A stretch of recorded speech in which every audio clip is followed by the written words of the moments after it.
We're live with like 3 minutes to spare before Facebook. Yeah.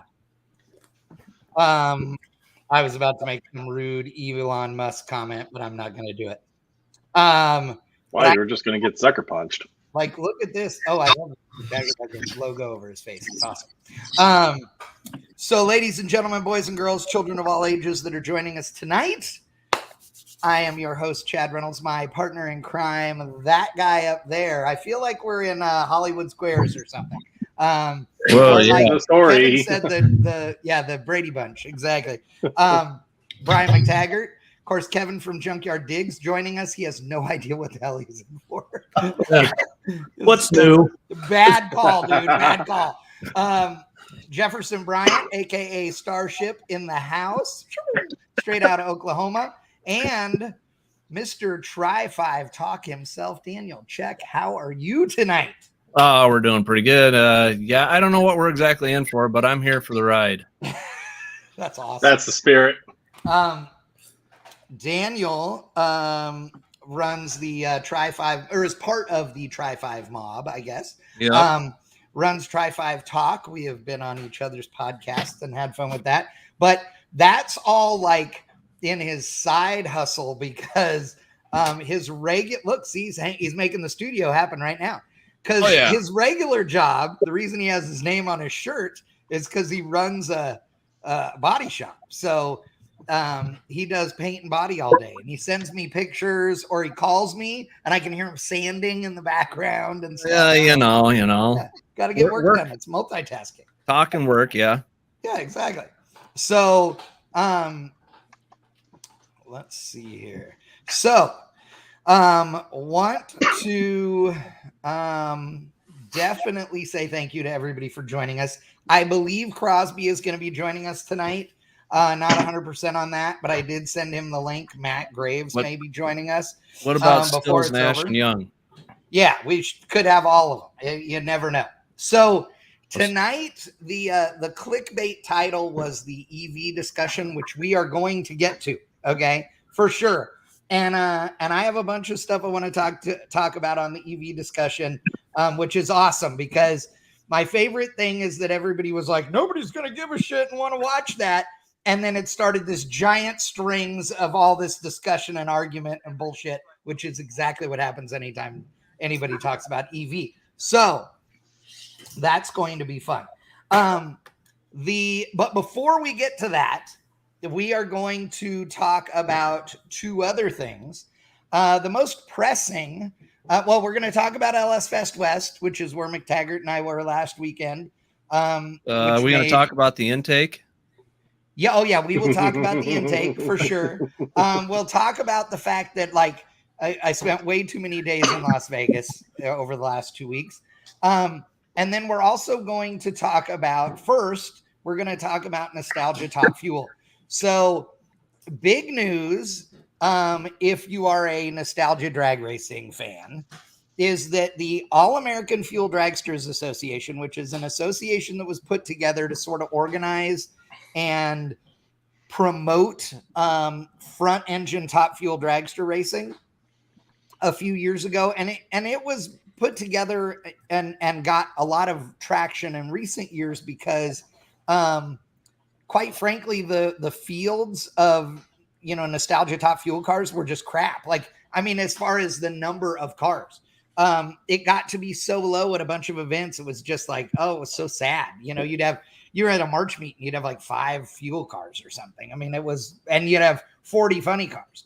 Well, the National Hot Rod Reunion, which is in Bowling Green, is the Midwest's, version of the March meet, so to speak. And James Crosby in the house. Here we are. What's up?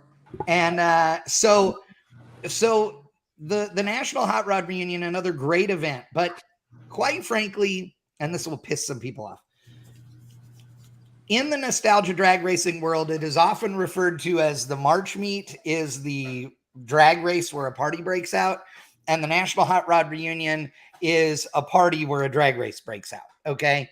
The California Hot Rod Reunion, which is held at Famoso, the same place as the March meet, A little more serious on the race side than perhaps Bowling Green, but still not the same as the March meet.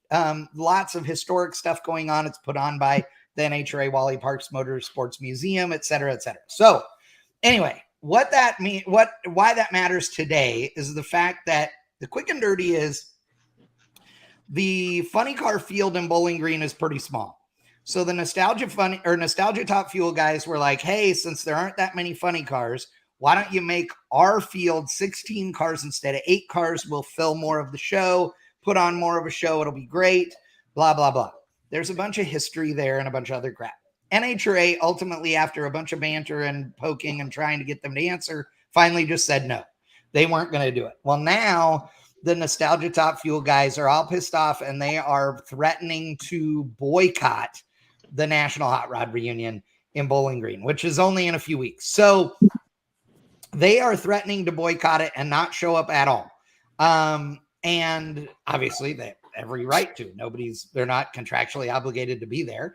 They're not paid very much money.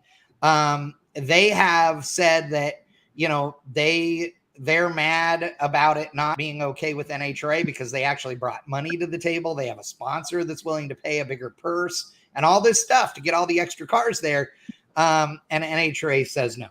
So my take on this, because everybody's up in arms and I got, contacted by Jim Young and several of the other guys that are all, part of the Fuel Dragster Association, is that I don't know why this surprises anybody. If it's logical, it probably isn't going to come out of NHRA's mouth.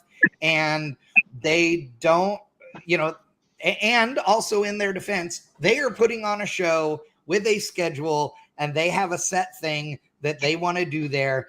And so that's what they do. And while I would like to see more Nostalgia Top Fuel funny cars and dragsters running, the truth of the matter is it's their sandbox. And if they want to say what the rules are in their sandbox, and that means an 8-car Top Fuel field, then they have every right to do that. But conversely, I think the Nostalgia, dragster guys, if you guys go, you know what, we're not bringing our Top Fuel dragsters to your sandbox, you guys have every right to do that as well. I think ultimately either scenario is only hurting both parties, and I don't think there's a winner in this. What are your thoughts, gentlemen? We'll start with you, McTaggart. So, given that the Hot Rod Reunion's in my backyard and is kind of my homecoming event, yeah, anything that brings them in, obviously, the more the merrier. And he's right. There's very few Top Fuel funny cars. Like, you can count it. It's probably for every 10 dragsters, you may have one. Right. And that's being generous. So, it's not about the funny cars. It's about the rails. Right. The Cackle Fest, going up, seeing these cars, hearing them, smelling them, walking away like you've been amazed. That's the experience of it. And if these guys are backing up and saying, nope, we're not going to do it, I get it. I don't play in the politics of these things. I never have. But Chad's right. It's the NHRA's event. They have the right to say what they're going to do, when they're going to do it, how they're going to do it. And the Top Fuel guys have decided that's not good enough. I kind of side with them, actually, because they've at least brought up a decent proposal. Usually when these things happen, it's, we don't want to play anymore. We don't like the rules. These guys came in with we want to bring you more cars. We have a bigger purse. We're giving you everything that we can and making a actual, offer. It's not like they're just going, oh, you changed the rule. Well, you know what? No, they're actually doing it right. Well, so, now are they bringing in sponsors to help, with their payout and that kind of stuff? Yes, they are. Yeah, so that's the thing, is that they brought a sponsor in that's willing to put up the money for the extra, to have a bigger purse and pay for all having the extra cars, etc. And NHRA doesn't want to hear it. Well, and that's where NHRA is making a big whoops, because Chad, as well as I do, a lot of the stock, super stock stuff. There's the Heartland Stock Super Stock Association, what is it, Dad? Midwest Class Racer. Yeah, Dad's in the background here giving me cues here. Midwest Class Racer. Usually it's like what is it, like $2,500 to win on Saturday? 2,000.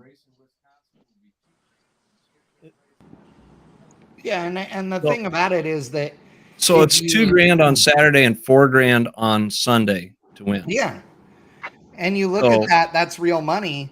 And you don't expect NHRA to just suddenly come up with cash. But if somebody is bringing a sponsor to the table, then I'm with you. I think, that makes it a harder pill to swallow. If you, like McTaggart said, if they came in with the normal, just out of the blue, we want to have this, but they don't have any solution for, what the cost is going to be and all that, then to me, that's different. But when they come to the table with extra sponsorship, it makes it a lot harder to hear no, Oh, yeah. How many, Crosby? How many cars are coming overall? Well, according to Jim Young, they're allowed to have an 8-car field, and there's like 18 cars that are supposed to be coming. Do what? I mean, how many cars are at the event? Does it affect the rest of the event? Oh, I don't know what your audio is real quiet too, Crosby. But but I heard you. The how many? Yeah, if there are 18 fuel cars that are going to come to this, that's a fraction of the total number of cars that are at this whole event. Absolutely, So I understand that NHRA's idea is that they have to look at everybody and everything that's happening at the entire event and how it's going to impact the schedule and what have you. Because the one thing we have to remember is that if there are 18 fuel dragsters, those 18 fuel dragsters will take the same amount of time as it takes to run 40 or 50 other cars. Yeah.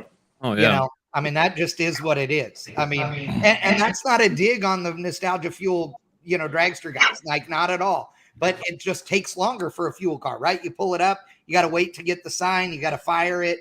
Then you do your burnout, you do your backup, you do all of that stuff, you run them out the door. Whereas if it's a pair of door cars, super stockers, for example, or nostalgia, nostalgia super stock, when one pair leaves the starting line, the other pair can start their burnout, right? Because you don't have, whereas with a fuel car, if you did the burnout when the cars in front of you left the starting line and there's a problem, then you have to shut down the fuel car and restart it. Restarting a fuel car requires backing it off and all kinds of safety stuff that does take more time. And so that's why they never do that. So I get it. How about you, Kevin? You said you have no clue about anything fuel car related. So I'm putting you on the spot, big dog. What do you think? So this is going to be a controversial opinion to all of this because I am by far the youngest one out of anyone, and I grew up in a time and in a place where drag racing didn't really affect anything around us. I'm in a cornfield. So looking at it from a perspective outside, I understand that people that have street cars or any door slammer cars still can relate to that level of drag racing. You go down to your local strip around here, you run your 65 Galaxy or whatever the hell you have down the track and enjoy it. And I've always seen Top Fuel, just regular Top Fuel that you see on TV, that Brian Loans is your narrator. Sorry, that's not at all the right word in this context. Announcer, close enough. Announcer, yeah, the narrator, but real time. He's all that. So that I understand that they've got it's still what's new, and these cars are still being developed and whatnot. So it's interesting to see after all these years to me that the stuff like the nostalgia Top Fuel is still even around, because I'm assuming, and this is all assumption here, but everyone running these cars isn't older.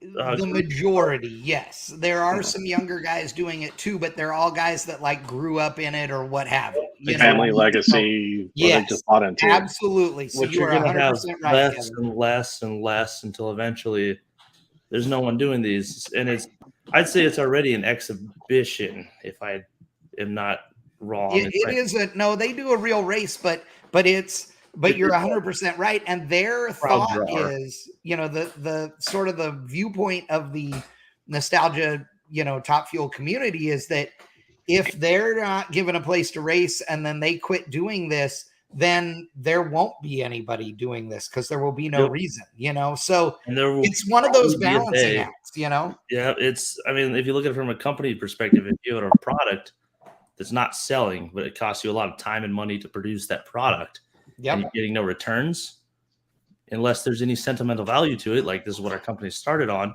nostalgia drag or top fuel nostalgia cars. Eventually, it will be let go because it's just not profitable anymore. So as an exhibition piece, I see them surviving into the future for a while, but there will be a point where I imagine in my lifetime we'll see the last top fuel dragster nostalgia top fuel dragster race that's not just an exhibition piece. So if you're getting into any kind of racing to make money, you're doing the wrong thing. Yep.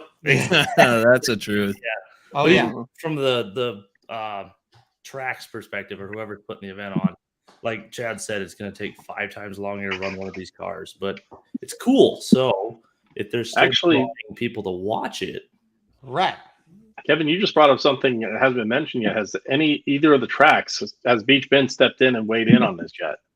Oh no, and they won't, because this is one of the 4 biggest events or 5 biggest events of the year for them. I mean, obviously 3 of Holly's events. This event is sponsored by Holly as well. It's not a Holly event, but it's sponsored by them. I can't imagine that they will voice an opinion. I think they're, it's NHRA's event, so they'll sit there and wait for NHRA to tell them what to do on the morning it starts kind of thing. So we'll see. But we are not going to solve it. I think it's going to be interesting, and it'll be interesting to see how it goes for the next, several days. Okay, so Dad's got something real quick, Chad. On your discussion about the timeline at an event. Yeah. All right. When I was a young guy, we would go to the points meet either at Cornhusker when it was open, or after it closed, we'd go to Marion. NHRA points meets. They used to run Top Fuel, Funny Car, and Pro Stock at the points meets because those guys had to get points too. You'd have in excess of 600 cars show up for a points meet. In 3 days, you'd run them all, and you'd get the whole event in. What has happened? Why are the events so slow at getting run? Oh, that's a whole other discussion there, Dave. Let me tell you, that's a whole other discussion, and one that we should talk about one day. We're not going to talk about that tonight, but you are 100% right. And there's a bunch of reasons, and they include guys that can't stage their own race cars. But don't even get me started. I will be an angry son of a bitch on that one. Right? I'm waiting for that episode. The good guys are gone. Yeah, dude. It's just a thing of the times. It's everything we know now is going to be gone someday, and they'll be our grandkids someday will be having this discussion. You'll be like, "Do you remember when those assholes used gasoline?" I made a podcast about electric vehicles, and 20 people came to it, and they said it wasn't going to take off. Banana cream. I don't even know. Right. I love it. All right. So let's talk now about Holly's LS Fest West. So Las Vegas, it is the West Coast version of LS Fest. McTaggart and I were there. The wind was blowing like 14 MFers. It was insane. It just sucked out loud as far as the wind went for Friday and part of Saturday. But a great event, lots of people and lots of fun. Tons of pro touring cars, more drag race cars, by 100 more drag race cars than we've ever had register for LS Fest West, which was a big deal, and it made me happy. Ooh, look at that. Mad Matt Graves in the house. Look at that, dude. The hair looking good tonight. I mean, it needs a hair. I need a haircut bad. Dude, I like it. I like it. Jimmy Neutron's dad, dude. Time in Nebraska in the wind. Yeah, speaking of LS Fest, look at that. That's a Cadillac, ladies and gentlemen. Oh. The chicken coop, and that is 400 and how many inches? 427. Yeah, 427 cubic inches of LS power under the hood. Oh, yeah. Oh, by the way, it's got a stick shift in it, too, by the way. Oh, all right. He wins. Yes, he wins. Yeah, Matt's winning. It's got all QA1 suspensions, got the 14-inch bear brakes, all 4 corners. It's fun. It is. Right now it's pretty screwed up though. I'm having some valve train geometry issues. Chad knows about this, but I think my solution was a 25 thousandths longer push rod. Oh, nice. Yeah. So I got them. Actually, got them today from Ron Tooley Racing, so I want to put those in See what happens tomorrow, and we'll see what it comes out to. Nice. But I really just want to drive this damn thing. I don't blame you. I'm like, you got the push rods. Yeah. It let me go on Power Tour, drive up to LS Fest last year, and that's about all I've done with it. Right. I drove it only through the pits, but I like it. Yeah. Sit in it in a second and look Well, at to be the honest, free. To be honest, So- as long as we can still hear you, I mean, you could go over and put the push rods in while we're talking. That's true. That's Get true. back to work. You don't have, yes, that's a good point. So, true. okay. So LS Fest in Vegas, really good turnout, lots of cars, everybody having a good time. LS Fest in Vegas is totally different than LS Fest in Bowling Green in that we have off-road trucks flying through the air. We have a donut pit and sideshow pit. They call it Let the Smoke Out show, or Smoke It Up show, or I don't know. Up One and or the smoke, other. up and smoke. Up and Smoke show. There you go. Same thing. Yep. And which is really cool. And hopefully they bring that to Bowling Green this year. We'll see. But it was a great event. There were a lot of people there. We have a jillion photos on bangshift.com. We have put up like 3 or 4 galleries already. I have another 6 or 8 to go. Nobody has more photo coverage than we will have from the event, thanks to Wes Allison out there going clickety, clickety, clickety on all the photos. So everybody make sure you check those out. And make sure you go to an LS Fest event. There is the LS Fest in Texas is coming up this year also, June 17th and 18th. Then we have the, like, I don't know, September 8th-ish, somewhere in there. LS Fest in Bowling Green. A week after that, Mo Party. 2 weeks after that, Ford Fest. Bristol, Tennessee is going to be a new Holly truck event that we're not allowed to talk about and we're not allowed to say that it's in the middle of August sometime, or any of those things. Like, not supposed to talk about any of that stuff. So, yeah. So there you go. Nobody's watching. It'll be fine. Crosby is like coming and going, coming and going. Now I lost audio. Oh, you lost the audio. Oh, Yeah. gotcha. Are you drinking beer right now? I need to get one. Okay, yeah, because I don't have a goddamn beer in my hand, and I am expecting you to be drinking for me. So Do we need a just beer saying, break? I have no beer in my house. So Oh, I'll mail you one. I know. It It's might be horrible. warm. Matt, what pink thing are you drinking? I just saw that. I'm drinking a seltzer water. Sorry. Oh, that's all right. You I like can. how you apologize. Kevin, I'm sorry, Kevin is drinking a bush latte, aren't you? I have I other gotta things get a here. beer. It's making I was noise. getting a beer. I'm enjoying my carbonated prune juice. Yeah, you are. That's Dr. Pepper, isn't it? I call it Dr. Pepper, actually, because I think it's 23 horrible. Whatever. flavors. Okay. Okay. Yeah. Let's not So we're done with everything else, and we are going to get to the meat of our conversation. All right. All right. The meat. All right. Let's go. Here So comes here's here the comes really the go. meat. Now let me we're going to do a little reintro on our guests here, okay? Just a little background.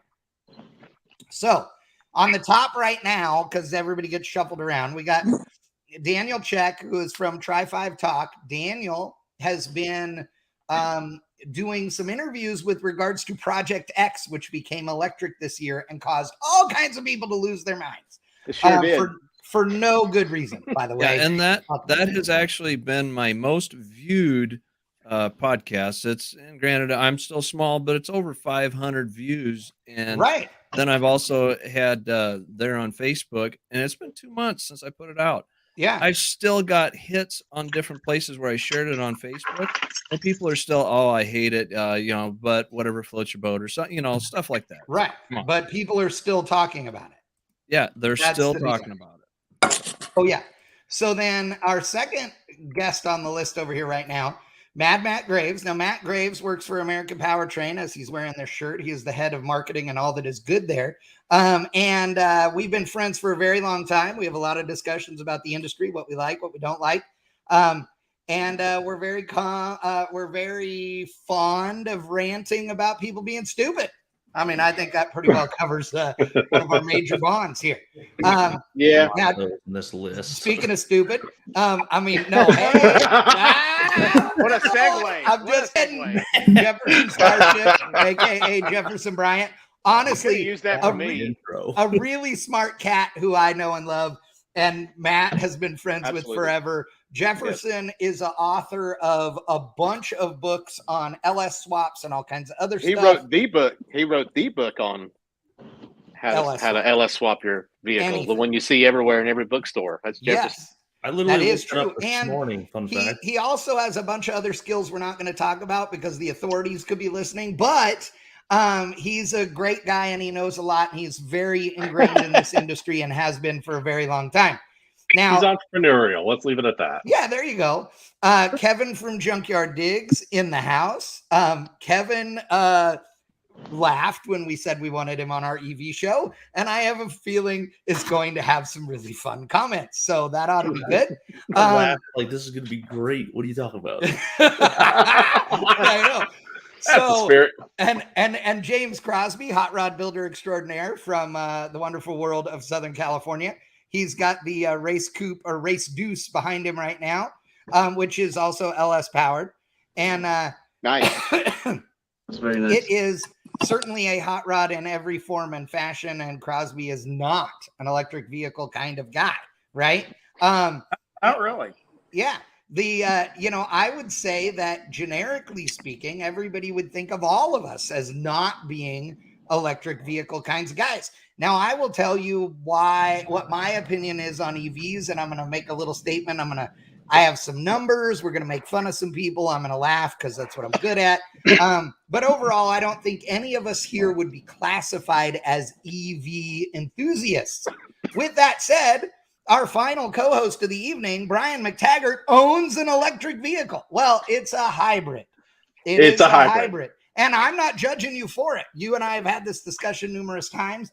The only thing I think you're stupid about is you're not selling it right now because it's worth way more money. Adam Dory was just telling me about how much he made off of selling his recently that he bought just because it was cheap. And he's not wrong on the thing. So he's not wrong at all. But if I sell that, then our fuel bill goes straight to hell in a handbasket. So yeah, it's our saving grace. Yes, I agree. So let me start this off. And let me start this off by saying we are going to discuss EVs and we're going to discuss a bunch of different things. And anybody's opinion is valid. I don't care whether you like them, you don't like them, whatever. We're going to start looking at all of the comments now that are in our chat. And I'll tell you what. I'll tell you why I'm not going to be the guy that buys an EV. And it's the same reason I'm not going to buy a new diesel or a new gas-powered truck or a new Camaro or a new Corvette or any of those things. Because I don't own any vehicle newer than 1994 and I don't give a shit to. Okay? I'm not a new car guy. I'm not that guy. Not for two reasons. A, I can't afford that. Everything costs $11 bajillion now. I'm not buying a new car. They're ridiculous amounts of money. I'm also not buying a new car because I like a car I can put my arm on the window and hang my arm out. I like driving an 87 square body dually, right? This is who I am. So I am not the customer for a new electric vehicle or quite frankly, almost any new vehicle. And either are any of you out there or very few of you, I should say. And that is one of the things that I wanted to bring up is that the number of enthusiasts, car guys, hot rodders, drag racers, etc., who just rant and rave about, oh, goddamn, I hate the electric vehicles, all the bullshit. That makes me laugh because they don't want you to buy one. You're not their customer, for the love of all that is holy. Like, that's just not the case, right? So they're not trying to market to you. And I'm going to tell you why with a couple of things, and then we'll get into this discussion. So number one, I'll use the new electric Silverado and the electric, the Lightning. Everybody's like, they said it'll haul 9,900 pounds. It'll tow a world. It'll do all these things. Bullshit. That thing will go 50 miles on that because it's going to kill the batteries because, everybody on Facebook, first, all of you guys were political experts. Then you were medical experts. And, contagious disease experts. And now, for the love of God, you are battery experts. Also, Amen. You are the smartest sons of bitches I have ever heard of in my entire life.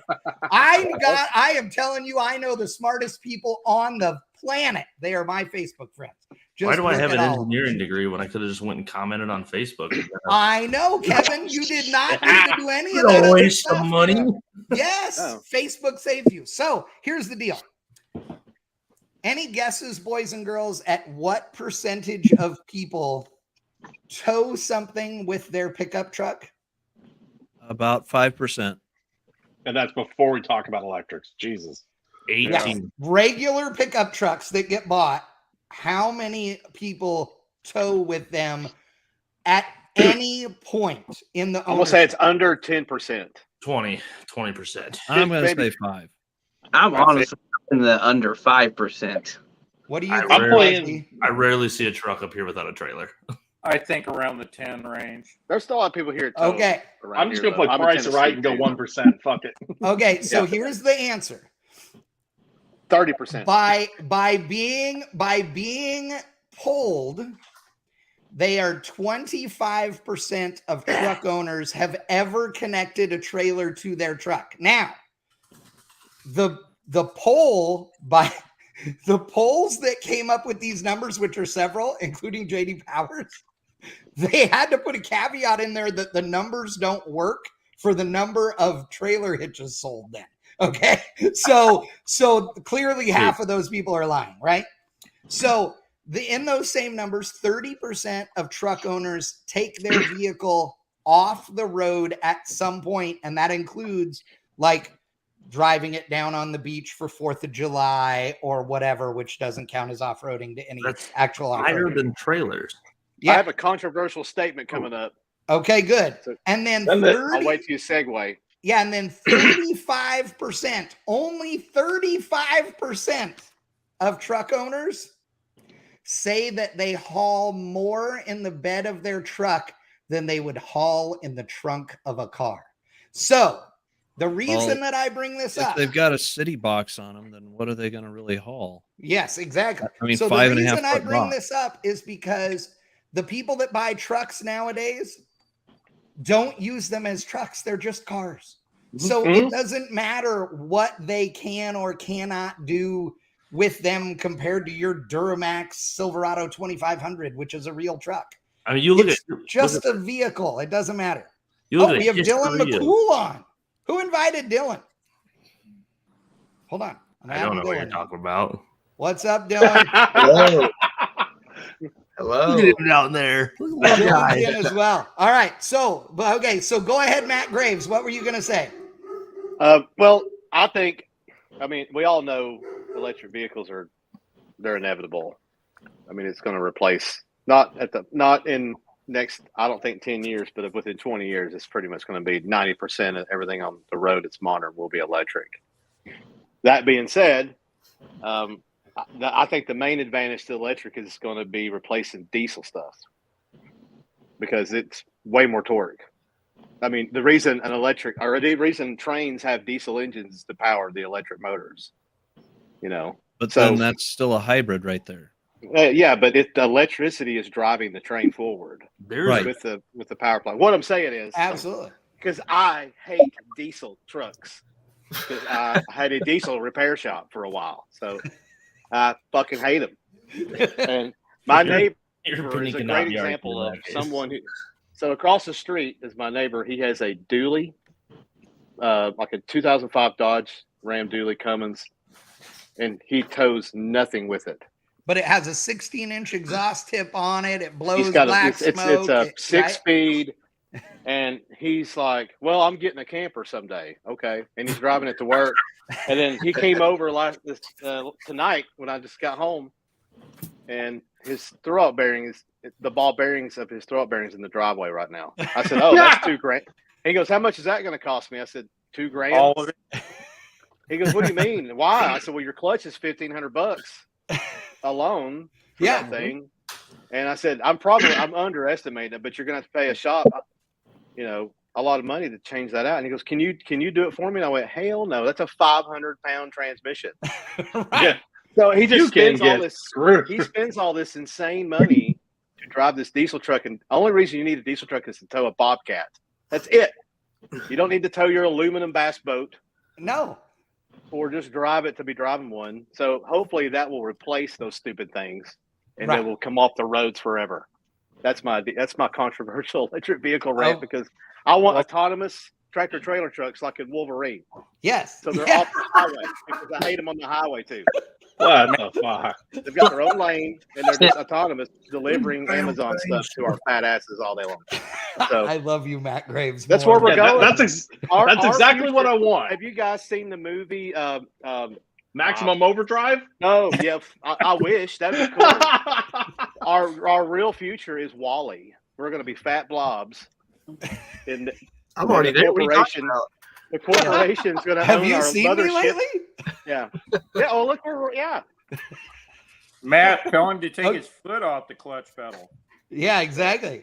All right. So Crosby, what do you think? What's your opinion on EVs? And I don't want to hear about the infrastructure. We'll talk about that later. The cars themselves.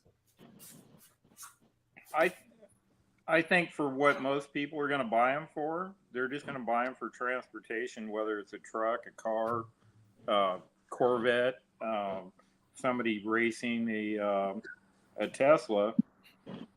They're going to do with them what they want to do with them, and they think that they're saving the planet or whatever. So I don't know how saving the planet is buying a brand new car that's got 10,000 gallons of carbon in it, made from oil. So how is that saving the planet? I got you, and that's a question that a lot of people ask, and I will tell you that to me, I don't believe that the vast majority of people care about any of that and buy one because of it. I think that the vast majority of people that buy an electric vehicle, like a Tesla, will say, right? A Tesla is expensive. They're like $100,000 car. Not all of them, but a lot of them are $100,000, right? So I believe that most people that buy them because they're just a really nice high-end car, right?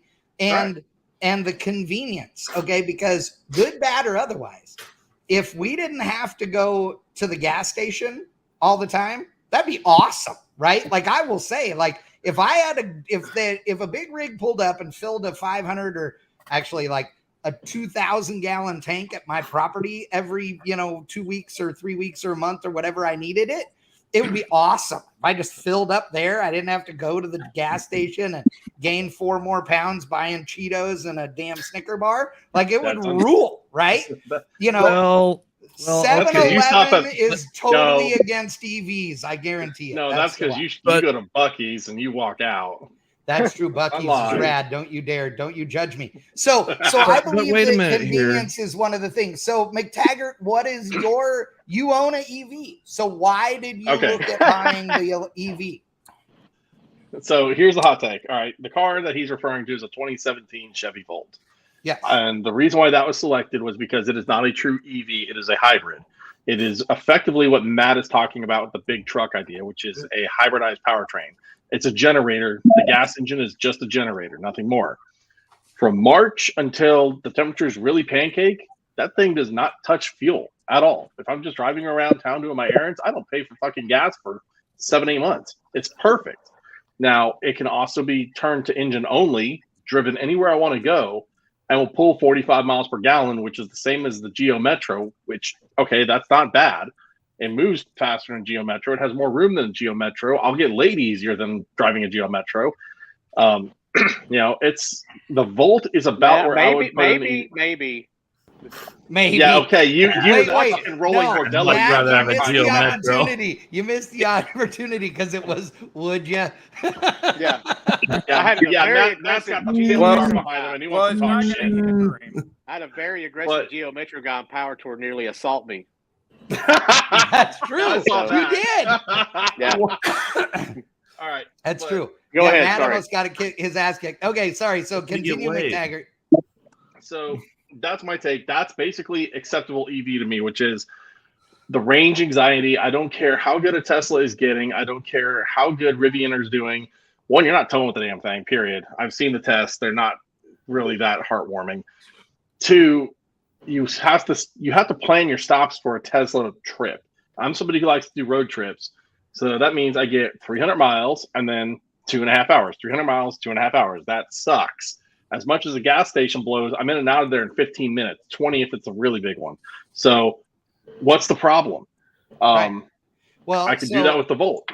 And now, as far so as the, here, I want to comment on that. So Rod Hagen, longtime supporter, thank you so much, dude. Seriously appreciate it. Rod Hagen says, as soon as winter hits here in Canada, the range is cut in half with an EV. And we're going to talk about range. And we're going to use the United States because that's the numbers I looked up. So the average American driver, regardless of age, again, this is average, right? So we took everybody from 16 to 70 plus. They average 13,500 miles a year. Okay. You divide that by 52 weeks. That's 260 miles a week. Okay. My Honda Civic gets twice the mileage of not twice, but a third more than normal people, right? I get 49 miles to the gallon in my little car that I drive when I drive far. So that thing will go nearly 2 weeks without me putting fuel in it. Okay. Cause it's got a 10-gallon tank. And the, and so I don't care. I go every 10 or 12 days and I get gas, right? It's not a big deal. But I drive 50-ish miles, right? Each way, to go to the property and work on the shop. So, but if the average person only goes 260 miles, even if you have a Tesla that, if it was said to get a range of 400, and even if it only got 200, that's still way more than you need in a week. So unless you don't go home, where you would just plug that bastard in at night while you're sleeping, then you shouldn't have a problem, right? And if you take all of the people in the United States that are going to go on a family vacation, right, which is approximately 100 million a year, 53% of that 100 million go on a road trip vacation, but less than 50% of those are vacations that are more than 750 miles. So the majority of them are less than 750 miles. And I know people, I road trip a lot, right? Me and Matt have driven all over the country together. We've been everywhere. Jefferson has too. Crosby, same deal. Like, we've all been all over the country. McTaggart, clearly. Kevin, I'm going to assume you and Dylan also. The thing about it is most normal people never drive 200 miles in a day. They just don't, right? Most normal people don't want to be in a car that long. I spent a week one day driving back from Scottsdale with Chad. What Crosby said is he spent a week one day driving home from Scottsdale with me. And he means a week in one day. Yes, it was. Shut your damn mouth. I can remove you from here. Let me tell you. You don't drive like that, Chad, unless you fly Southwest. Yes, exactly. Don't even get me started either. I hate Southwest. No, don't. The water pump did die on the 48, so that was. Yes, the water pump did die. That's true. We were in a original flathead powered Ford. So, but the point is, normal people don't drive far, right? I have a buddy of mine who won't. I mean, I swear to God, you could be talking about boobs and he will bring up range of EV cars because it's like his thing he gets pissed off about. That son of a bitch drives 6 miles to work. He drives 1 mile to the restaurant that he eats lunch at every day, except on Fridays where he drives 2 miles to Hooters. Okay. And then he has a Tahoe. His wife has a SUV Mercedes. They go on vacation every year to Lake of the Ozarks. Not one time in the 20 years I've known him has he ever driven his own vehicle. They rent a van every time. So if he had a vehicle that went 20 miles a day, he'd be perfectly fine. And yet he's the guy that just bitches the most. And it's like, why are you the reason I care is because I don't want to listen to it. I don't give a shit. It doesn't matter. Like, if you don't want an EV, don't buy one. But the range is not an issue. Not for 99.9% of the people. Actually, 99.99% of the people. Chad. Yeah. I still have everybody beat on commute, though. Why? Commute? Yeah. My commute. Crosby measures his commute in steps. So literally steps. If it was by feet, you're about 6 feet from where you're sitting. No, probably 10 or 12 feet. Yeah. Yeah, Other pretty side much. of the main wall. Yeah. Walking, I'm going to guess it's 30 steps, maybe. Something like that. Yeah. Out Smart one ass. door, in the Yeah. Yeah. Crosby walks out the door, 30 feet in the door. Oh, I'm at work. Yeah. Bastard. Yep. All right. What do you think, Kevin? Oh boy, I've been making a list. Oh, good. Is that what you've been doing, huh? Dude, Well, I Kevin, also I had love this you. I'm a time. list guy. I'm a also had list person. I love lists. You're I also making have me this happy. sign, but the little boxes are too small to read. They're on the sides, so all that for nothing. I'm gonna back us way up, then I'm gonna bring us right to where we just left. Okay, good. When you're talking about trucks aren't what they used to be, and you can see it in the. It was 2005, everything changed. 2003 to 5, everything changed. You think of any 90s truck you're gonna see on the road, you're gonna see a extended cab, right? A half back door. Yeah. Yep. And full length box. And that was just everything before then. A 4-door or a 3-door, anything was weird. Trucks, Right. hauled stuff. That was it. If you had your family or anything, you put them in the car. 2003 era, Ford and Chevy had their 3-door cab. Ford came out with the crew cab 4-door, like those bubble trucks. Yeah. Yep. And they had the Lariats and those, and these are kind of nice to drive around. 2005, we see the unfortunate advent of the 3-valve. And I'm glad I'm not the only one that thinks yep, no one. If someone likes those, there's something wrong with them. We should probably have them put down. But 2005, you see trucks become full leather interiors in your Lariat and stuff. We had one growing up. I remember Dad had one, and it was just the vehicle. We got rid of the cars and we had the truck. Had a 5-foot box and a luscious interior and everything. And that kind of from then on, trucks became a symbol of like wealth-ish / just everyone in town had a truck. I don't know how it is in your guys' area, but Yeah, because they're 90 grand. If you look at truck prices, yeah, they're a symbol of wealth. I've Damn also right seen, they are. we've also seen like Who can afford a brand new a brand new dually? truck is a 6-figure vehicle. You could buy a My house. buddy just bought a or you could dually buy a before the truck. pandemic. It was $100 grand. It's Yes. even you know, still, it's like It is ridiculous. You are 100% It's Mercedes right. Benz. Yeah. it's so weird. And then that's why trucks they don't tow anything anymore because they're not built for. No half ton is built. They don't want to scratch anymore. Yeah, Yeah, and that's Danny. Okay, Danny We got a- Fatka we got a says lean up 270 against Eco any Boost. new one, and he's referring to the fact that all the aluminum trucks will dent if you lean on them. Which Yeah, is a Yeah, whole that's- other thing. Yes. that's Now no look, joke. I We've seen a few that- do think like the new Ford PowerStroke. A friend of mine's got a brand new one with that 10-speed. That thing tows so good.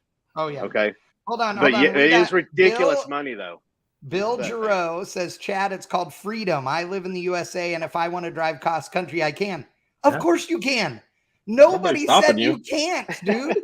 Nobody said you have to go buy a Tesla or an electric car. I'm not buying one. I didn't tell Not you yet. you had to buy one. Nobody said you can't still get in your F-150 with your family in a standard cab with a 460 and a 5-speed and drive that son of a bitch across country while getting 26 miles to the gallon. I guarantee you Matt Graves has been told that. Bill Giroux Now, in his defense, he He's can America. drive all the way across the country with an electric vehicle. You can do it now. Yes, of course. it can be done. Yes. Yes. The I'm Tesla, more interested- the Tesla will actually just drive you to each one on all the way to the end. I'm Right. more interested in the fact I just heard 26 miles per gallon out of a 460 powered Ford. Yeah, What Oh, well, Kenworth no, Matt- was shoving him along? Matt Graves has heard all these. Yeah. Oh, Yeah. dude. Oh, my 69 Chevelle with a big block and a 4-speed. Oh, it gets 25 miles a gallon. Did it? they're missing Does it? Did it? Yeah. Well, All the when- time. when we Or the guys see- that say I don't need a 5-speed or a 6-speed. You're right, dude. Yeah. M22. When we Yeah. see an electric do the cannonball run, then I'll jump on an electric. No, Yeah. because the cannonball run's boring because Well, my because- way of winning it is the way to win it, and it's been proven because they did it twice. So Well, the Your problem way of winning it is like the 71 Camaro that what's his name? no, Richard Yeah. Rawlings used my idea to win the cannonball twice. It was put a vehicle with so much fuel you That don't sounds have to like a whole stop. That was separate. the. That sounds like a whole separate show. It is. That was easy, Yeah, dude. That's It boring. was all yeah. it is Entire. he won it with a Maybe- nearly maybe stock we go back Suburban to with the fuel EVs tanks for in a it. minute. That's it. It's easy. He Yeah. won it with a mullet and women's jeans. Let's move on. That's true. He did that. He did that. Wasn't Okay, that the dentist guy? Wasn't he the guy driving? Yeah. He was with him on Yeah. the trip for sure. Okay. Yeah. One driving. He has women jeans too. Okay, sorry. So go Yeah, ahead, yeah. Kevin. Finish They all up pretty your boring. role because Brian- you had to list. Brian mentioned that his Volt is a generator vehicle, essentially. Yes. It is not. Right. There's a company that I've been following on social media that just sprung up. They made a TikTok about it. About this, there's the dude that is a logger in Canada, and he's like, I think new trucks are stupid. Semi trucks. Right. Like, I think these are stupid. The EPA is regulating them, blah blah blah, and they're engineered obsolescence is his big spiel. Yeah. And like, I'm gonna start building my own truck company where we don't have any of this shit. And they had a huge amount of support in donations. I want to say they had a couple $100,000 in donations in a month. Yeah. Enough to kickstart a company they're calling Edison Motors, and their whole premise is stealing Tesla's ideas. But what they're going to do is put diesel generator engines, like a big Caterpillar generator, in the front of a semi to power a battery bank, which runs electric motors on the drive axles. Yes. Yeah. That's locomotive technology and all that. It's been around forever. Hybrids are going to be the mid step. I don't think we'll see electric cars for 35 years, 40 years before they are a mainstay. There's going to be an era of electrically driven, gas generated vehicle. We're going to see some serious hybrids before we get to that. Like, look at the Ford Power Boost. Yeah. Yeah. That is it right now. That they took an F-150 and put a generator on the tail shaft of a transmission and went, fuck it, there we go. Yeah, and I think you're 100% right. And there's a ton of us who have been talking about that for years, that hybrid is the, is the easy natural step. And quite frankly, nobody cares. Like, nobody complains about hybrid when you take a supercar that makes 600 or 700 horsepower, and 300 of that is electric on the front wheels. Like, nobody complains about that. It's the electric turbo knee axle. Yeah. Speaking of that, when we interviewed Vic Kignazzi, he was talking about Formula One, which GM is heavily involved with. And we know that Vic Kignazzi, he's been heavily involved with GM for years. Of course. Formula One, they're already a hybrid. When they come off of the corner, they're on electric. And then they switch over to gas down past the corner. So, and that's because electric is so much torque. So they get out of the corners like crazy. So, and that's what, Vic was bringing up to us about, how that's Formula One's already, hybrid as it is. Oh yeah. And it's not, there's a guy that I should have invited onto the show, honestly. And I just thought about it, is Tim Habershack. And he's Crosby knows Tim. He's building electric classic cars like Mustangs and such. And Tim's awesome. And Tom's awesome. And he's built a ton of land speed cars and stuff. Nothing that's electric, like, all gasoline powered stuff. And he's building some really rad electric stuff now too, just because it's fun and it's cool. And it's, another neat race thing to build. You know what I mean? It doesn't matter. Saltwater Press says diesel will be outlawed by 2030. I think you're wrong. I think you're wrong. I don't think diesel will be outlawed by 2030 because I don't think anybody wants it to be. And B, I think that even if everybody wanted it to be, it can't be. We don't have the infrastructure. We don't have the technology. We don't have everything in place to be able to haul all of our goods and services without diesel. Like, every train runs on diesel, every big rig, all of that stuff. I just don't think. Now, will they get rid of it in more and more passenger vehicles? Maybe. I'm not going to argue with you on that, but I don't think we're going to see it go. I don't know why people hate diesel so much for emissions. More efficient than gas, anyways. Say that again. More efficient than gas. It is a better option. Yes, that's exactly what I was going to say. I'm the odd man out in this and that. I love EVs. I drive a diesel truck. I do tow with it, but you know, I'm a big proponent of the diesel hybrid platform. I think that that's the best option right now. I think that that's the best way to go for EV cars. It's that bridge between full EV and gas. I've thought that for a long time. I'm in the process of developing an EV version of a C1 Corvette. So that's where I'm at on this thing. I'm the EV proponent. I think that EV will be here a lot faster than a lot of people think. I don't think gasoline's going away anytime soon, but we've got a couple of options. You've got hybrids, and then we've got some hydrogen stuff that I think is going to help shuffle gasoline out of the mix, but EV will be here sooner, more in the City cars. use, Right. for now until the battery technology gets there, which I'm sure we're going to talk about battery technology too. But for most people, like Chad said, most people drive less than 20 miles a day. Yeah, And exactly. it's so much more efficient. It's so much easier to use. And you get there and you're done. You don't have to charge it if you're only driving 20 miles a day. You charge it once or twice a week. That's a lot of people that I know that have like Model 3s. They charge them a couple times a week as they plug them in. So I let like me, the let me tell technology. you where. Oh, go ahead, Matt. Go ahead. I like new technology and all those things, and I think the electric car is super neat. The stuff it can do is amazing. I still love, obviously, hot rods and V8s, and I'm never going to not. I do see me and my wife buying one down the road. I think we would own one, not anytime soon. They're also expensive. So, but we lease her a car, and and I just lease my wife a car because she's just a stay-at-home mom, and I travel so much that she's fully covered, whatever happens.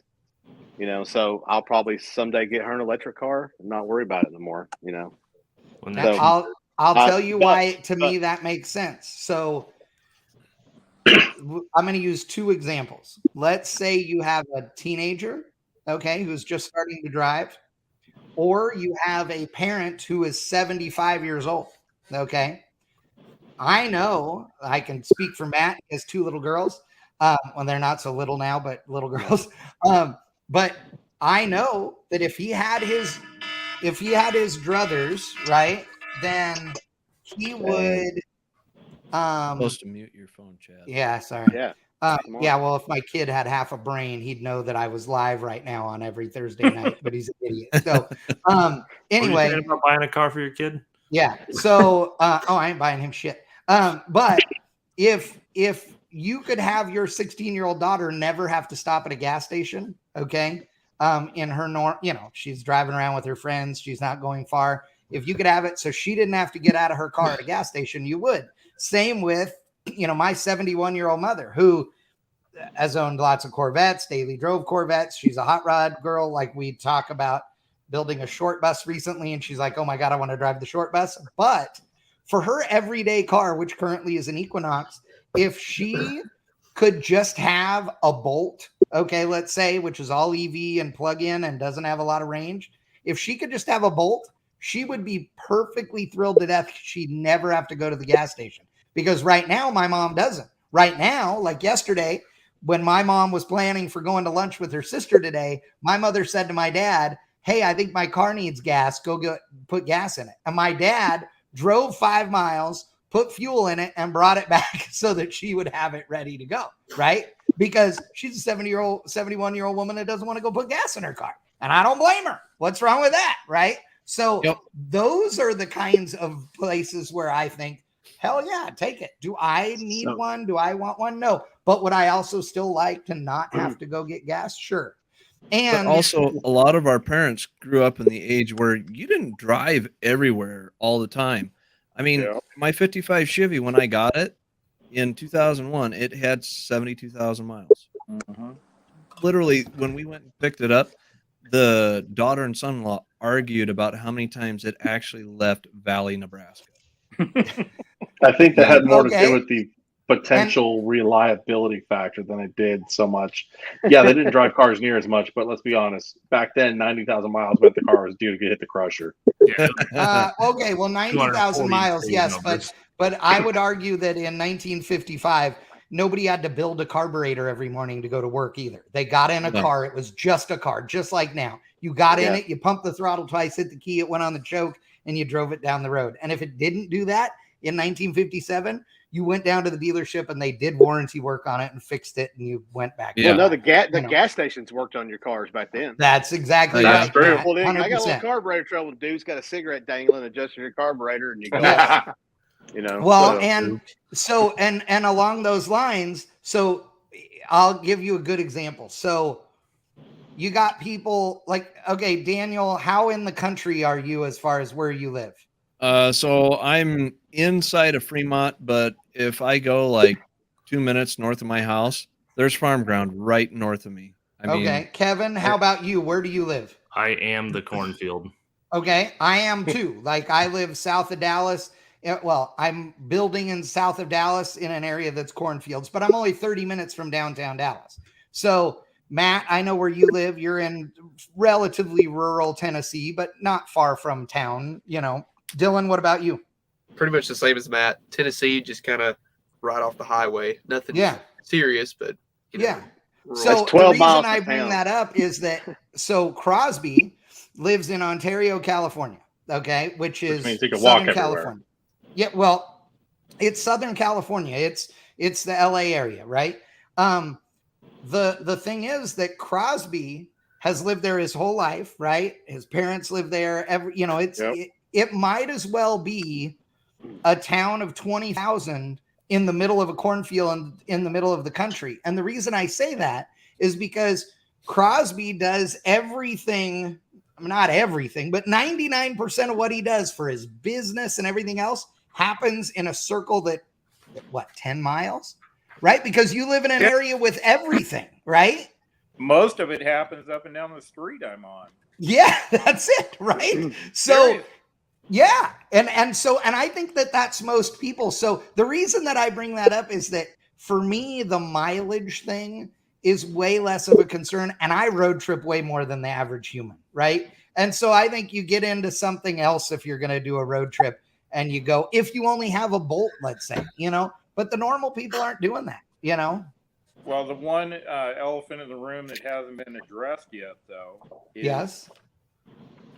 Let's say you live in a apartment or a condo or something that won't support the charger. And very good point, Crosby. Very good point. Where do you charge it? And I'm not even talking about the distance you drive. It's if you have to do it on a 110 charger, it won't do it overnight. Right. The whole charge. You're right. You can come. Well, are you going to stretch a cord out the apartment complex that has a locked glass door? Right. And are you going to stretch the cord through that? I mean, are you going to Bluetooth the cord through the door? Yeah, that's a great point. That's a real deal. I agree. If you're in an apartment complex, some tweaker shocked to death laying in your yard. Well, that got what's coming. Yeah, so to electric vehicles, two biggest hurdles they still have to jump is infrastructure and battery.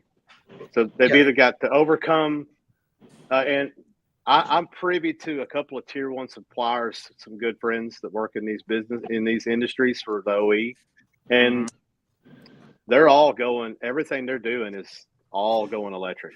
Danny says people will steal the cord for its car. Yeah, they will. Yeah, yeah, not wrong. That's awesome, Danny. I love it. Sorry. So here in my town, in Maryville, Denso is here. They bought like tons of acreage to build a plant just to build electric vehicle parts. So they would not be doing that if the OEs are not telling them this is what we're building in the next 5 years. Right. So I think we're still going to have gas, and I think Kevin's right. There'll be a mixture hybrid thing, but I think that's going to get. I think at some point when they fix those two problems, that'll be it. I mean, technology jumps exponentially. So just think about 5 years ago, where it is now. I It's live in way California, different. where So- it rains rarely, if ever, and the dumbasses aren't smart enough to build reservoirs to catch the runoff, to catch the water. And when they do, Right. they dump it out on the ground, let alone an infrastructure for the electric. It's Right. California. Yeah, I don't know. I mean, Well, that, it'll they be got to some figure that time. one out. It's, I mean, I think Elon Here's- should have spent $44 billion on that instead of buying Twitter. Yes. That's what he should be. That's what he should be working on if he wants to sell more of his cars. he's got I some- agree. he's Now, gonna do here's something one with that. interesting fact, too. So, guess what the average age of vehicles on the road is in the United States right now? We're pushing what, 14, 15 now? It was 11 a couple years ago. What do you think, Crosby? I say 9 to 10. Okay. Daniel?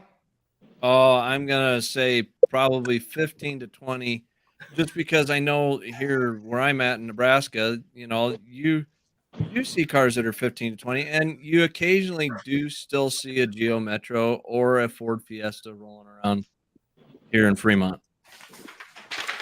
I'm helping you out there, Kevin. Thank you. So, Thanks, what do you, Dick. Thanks. what do you think? What do you think, Dylan? I was going to say about 15% as well. It seems like, I mean, I don't know.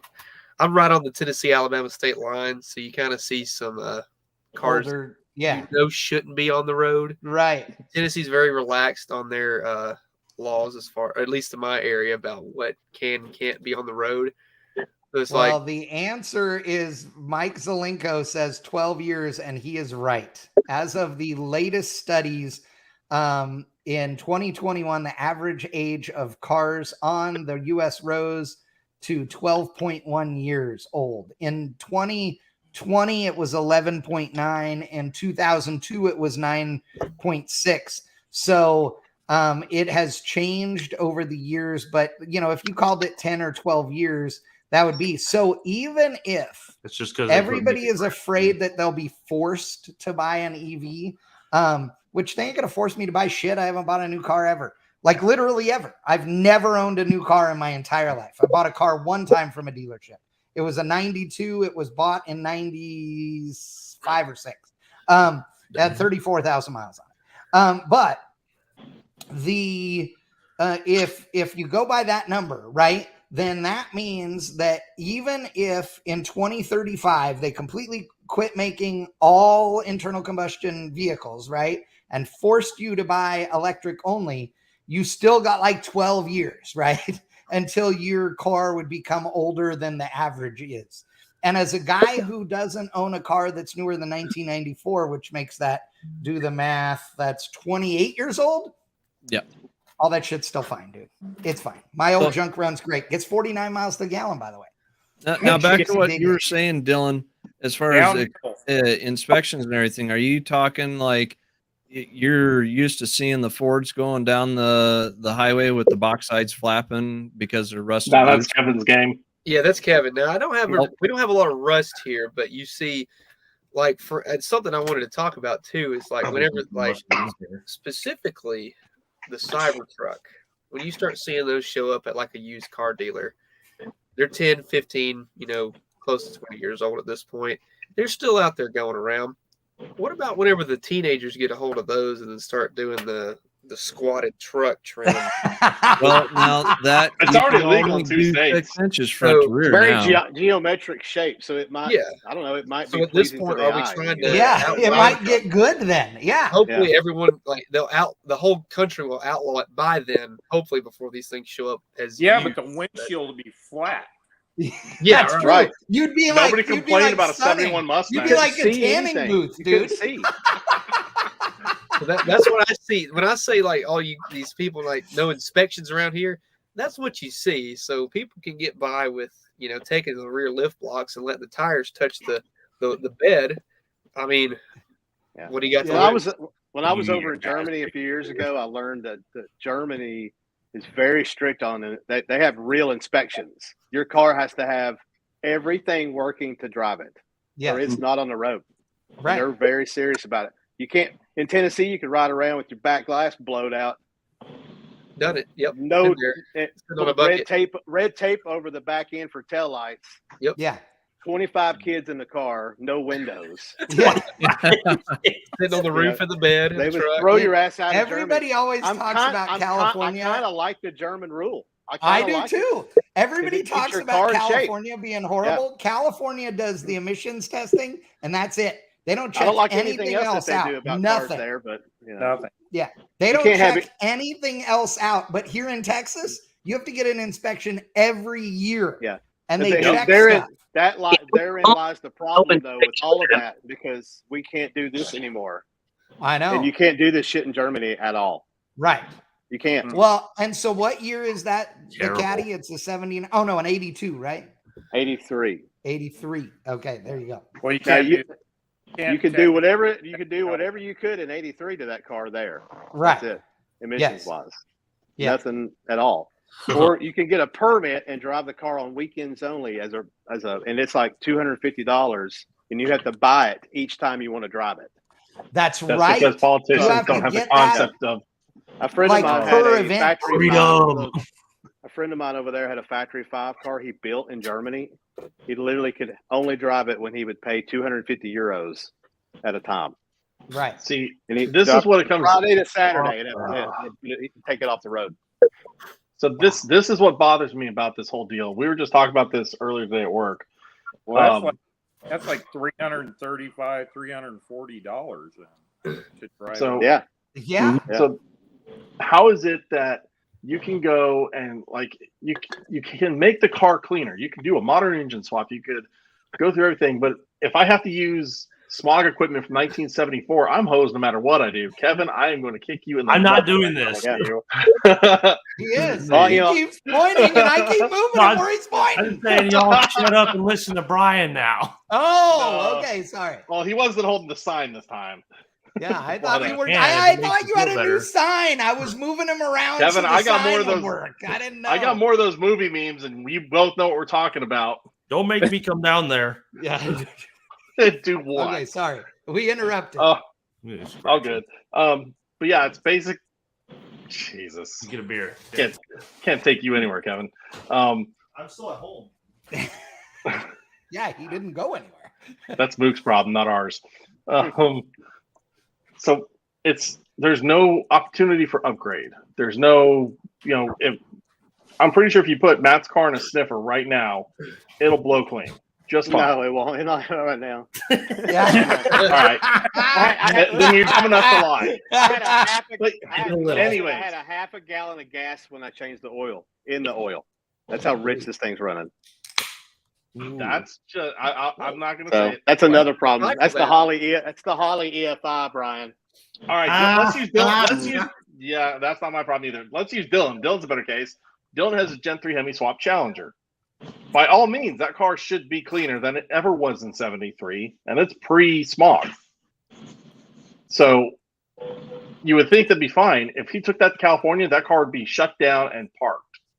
Well, no. Because it's pre-73, so they don't do any emissions inspection on it. Okay, and B, because what's the Hemi out of originally? It's an 06 Jeep. Okay. Yeah, so that's what they certify it to is that motor. So you could absolutely go to the referee station, and if you had all of the emissions equipment on it and everything, then they could certify it, and then they would do emissions testing on it as if it was that, or the referee station would give you a CARB EO exemption that said, it's cool, he did an engine swap, but it's way better than before, so it's fine, basically. And so either way, I mean, that's totally doable, and anybody can do that in California. But that's doable for him. If I were to do that on my car, because I am in the smog era. Yes, because yours is what? A 76? 76. Yeah, so yours is, California is 75 and older, is exempt from emissions testing. It doesn't mean it's exempt from. So Cooper, everybody knows Coop, right? Yeah. So Cooper just put up a post the other day. Daniel sent it to me. That was some woman in San Francisco taking a crap on the sidewalk or peeing on the sidewalk, and then a set of long tube headers, and it said, "Guess which one of these is illegal in California?" And Yeah. and joking around, and he got blasted because, and I put up there, I said, well, the funny thing is that both of them are illegal in every state, and people were like, what? Well, because just because it's not enforced in your state doesn't mean it's legal. Like, it's against federal law to remove a catalytic converter off of any vehicle that ever came with it, regardless of year. Like, that's federal law. It is not legal. So every car that has a set of long tubes on it and competes in any of these street cars, it's not like all of that stuff. That's a whole other conversation. But we are all guilty at some level, every one of us, of doing something with our cars that does not fit, whether it's a local law, state law, federal law, whatever. That's just part of what it is. We're hot rodders. We do that. It's also not legal, newsflash, to do burnouts on city streets, but that doesn't stop me, right? So it's fine. Hey, speak for yourself. I follow the law, man. I don't know what you're talking about. Yeah, Dylan, I don't You're believe a kidding damn me. word that That's comes out of your mouth. Man. Yeah, I put more catalytic converters in my cars. yeah. Don't Actually, look at 'em. Do something else. I did. And you know, that's actually what's interesting about that. There was a time where that wasn't legal in California. To put a catalytic converter on a vehicle that didn't have it, like my 69 Camaro, that's still required to get an actual sniff test back in the day. You couldn't put a catalytic converter on it in order to make it pass smog, but now they don't care. But yeah. My 69 GTO Judge, I had to have smogged once. And it got failed because the heat riser tube going to the ram air cleaner wasn't there. Right. 100%. I had the same thing. I used to take the big 6-inch tall K&N air filter open element that I had, and I'd put the factory air cleaner on it with the little heat riser down to a damn hose clamp holding it to the header in order to pass. Yep. Absolutely. Ricky, dude, thank you so much. Ricky giving us a $5 thank you for the show. We do appreciate it. We'll go to beer, I promise you. So Ricky was mentioning that in New Zealand, they have warrant of fitness laws on low volume vehicles. It says that it says that if you have a vehicle that is older than 2000, has to go every 6 months, and 1 year for anything less than that, that's their inspection, their state inspection or whatever. So if you have something that sucks, then they're going to kick it off the road for sure. So it's interesting. It is. We are spoiled in the United States compared to everywhere else, and I hope everybody realizes that by what we get to do. But let me ask you this now. Back to the EV discussion.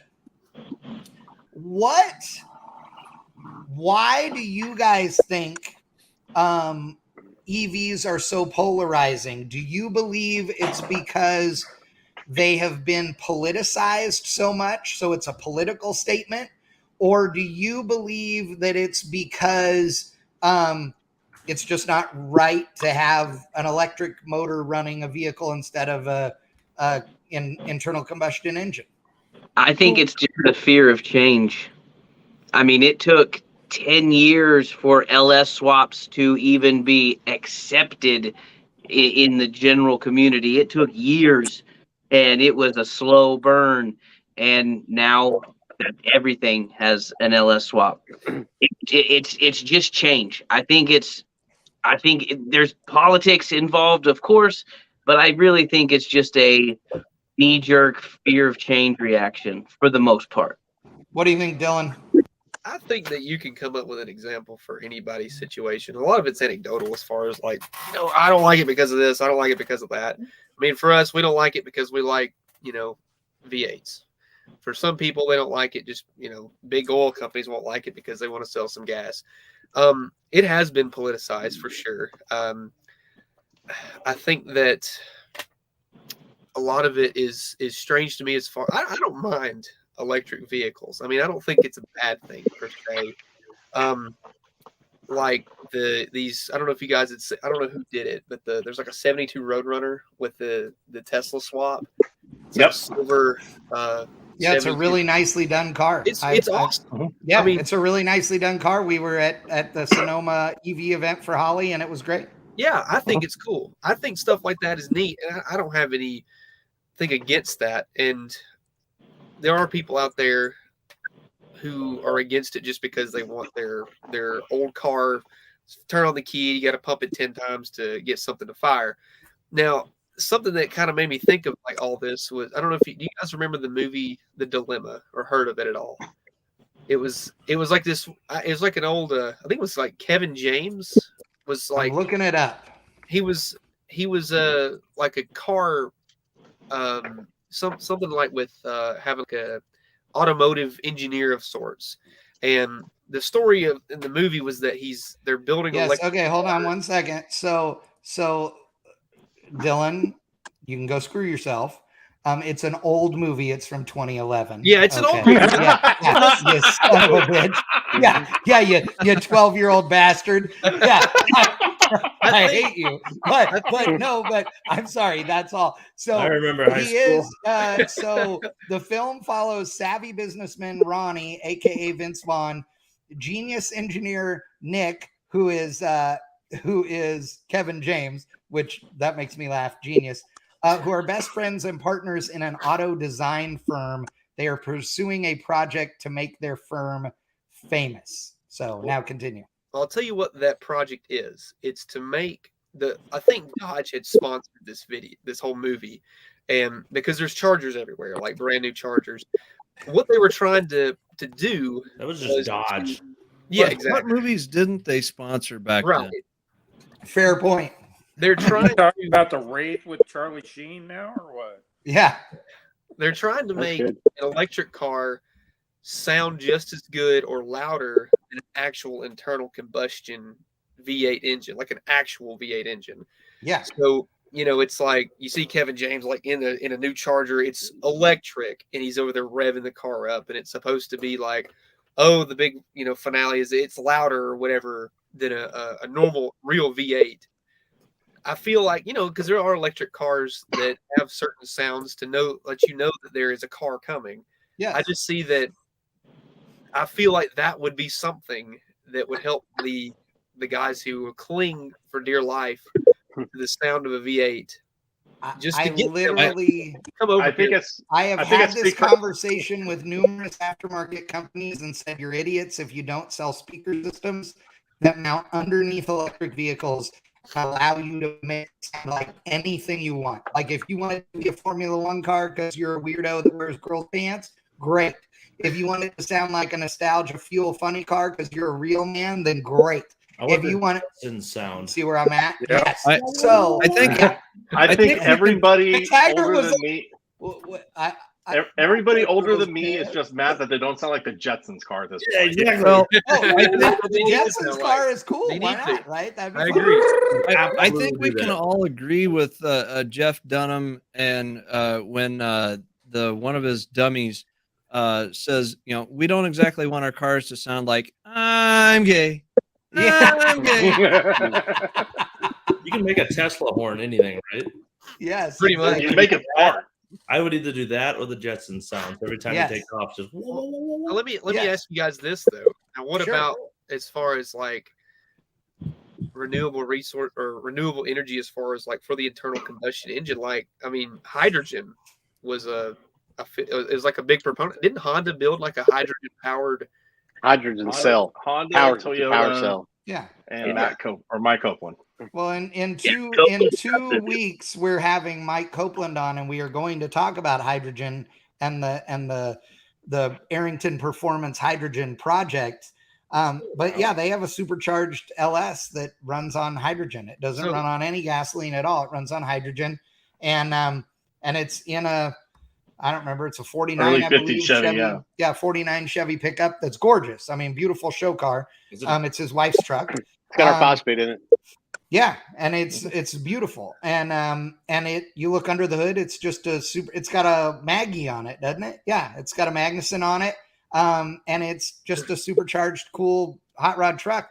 Nobody would know that it runs on hydrogen except for the fact that it just blows steam out of the back of it Right. constantly. you know, and there's no reason not to do those things. And I think here's the thing I think that is interesting. I'm glad Are you you brought that talking up. about chemtrails? Yeah. Yeah, exactly. I think that one of the things that people have, I don't know why this is the case, but like as things happen, like LS's, okay, like Jefferson talked about, people get like pissed off and they're like, I don't like this or that or the other thing, right? But everybody always knows that, like, dude, the advancements and stuff have gotten quicker and quicker and quicker every year for every kind of technology in the world, right? Yep. I mean, I think that anybody who believes that the batteries we're using today, which raise your hands if you've ever had the battery out of a EV apart. Do any of you know what's actually in there? I've watched Are we videos. talking Yeah. like I've a witnessed, Tesla or an RC car? It's all All double of them are the same. They look like little AA batteries. They Yeah, look you like a just double got A those. battery. Yeah. That's Okay. exactly it. There Actually, is the old nothing bean about them cell. that's different or trick or anything compared to batteries we've had forever. They're the same battery packs that are in your laptop that you're using right now. It was joking. All of that's the same shit, and it's been that way forever. Yeah, There's I've heard from several people that there is a major jump in battery technology coming. That's And exactly what I was going to say. They've like made it even half the size. Right. So I mean, that'll be a huge difference. if Oh you can yeah, make I that agree. battery half the size. I mean, In the next 5 years, there's going to be a 100,000-mile battery that does not take charging. I could That totally is believe a that might happen. reactor instead of If a they can battery. figure that out. Type. Yeah. I mean, there's studies out there. I've got a friend who is deep in he does a lot of solar energy stuff in third world countries, and does stuff with natural disasters and stuff, and goes in and helps get power into these places that don't have the infrastructure for it. There is technology out there right now that is in development for a chemical reaction battery that once it starts, it will power a vehicle for Or it 100,000. nukes everybody. And What once could you go wrong with that? end the life of that battery, you put another one in, and that's it. It's like an engine swap. Danny Fatka is asking, at what cost? Well, it doesn't really matter because, like everything in the world, the first toothpick cost a lot of money compared to a toothpick today, right? It doesn't matter what it is. Every single thing that gets developed in the world starts off way more expensive than it gets ultimately when it becomes mass produced and sold and all those things. So that's not the cost with regards to price. Now, if you're talking about cost with regards to impact on the environment or the earth or us or whatever, who knows yet, right? So we'll see. But Danny says, is it spent nuclear fuel? Great, because we're not using it right now. So that could be it. The thing is, Mike Zelenko says, so I can be really bored for 100,000 miles. Mike, let me make sure you understand the absolute thing here. I need you to pay attention to me, Mike. Are you listening to the words that are coming out of my mouth? Nobody on earth is trying to make you buy an electric vehicle. Are we good now? I promise you never. If anybody ever tries, you call me. I will personally come and handle it. Okay. Are you doing all making sure we're all on the same page? I have to address that real quick on the boring part. No one watching this who has ever gone to a go-kart track, an indoor go-kart track driven an electric car, has said, well, that was boring and I hated every minute of it. Good point. Not one person would say that. And you know what goes along with that, Jefferson, and you're right. So I've had all these people that always go like, oh, it's like riding a golf cart. Okay, well, then I'm going to remember that when you want to get on the golf cart at the racetrack, because there isn't a single soul I know that doesn't go, ooh, a golf cart. Like, no, pull it away further. Smart ass. Oh, yes. Smart ass is right. Thank you. Okay. So Mike, he says, point taken. I love you, Mike. I'm using you because you're there and you're an easy target. So I appreciate it. So boring electric cars. I don't know about you guys, but do you feel thrill and adventure when you drive your gas saving vehicles that you probably drive around the city or drive to work every day? No, Or is it Kevin. boring as fuck? Let me No. hold on. Let me weigh in on that. Let me actually weigh in on that Okay, one. you don't count. You still drive a 94. No, This I guy, do when he count. drives I Volt. drive more new cars than you do, Kevin. I travel more than anybody that's listening to this. So then I drive brand new cars more than anybody that owns a brand new car. boring as fuck, right? Yes. And the reason I say that is if you go to the dealership today and you buy any new car that is not a performance car. So if you are not going to buy a performance car, if you are your average buyer, you go and they're like, it's a 2.8 liter turbocharged, this, that, or the other, right?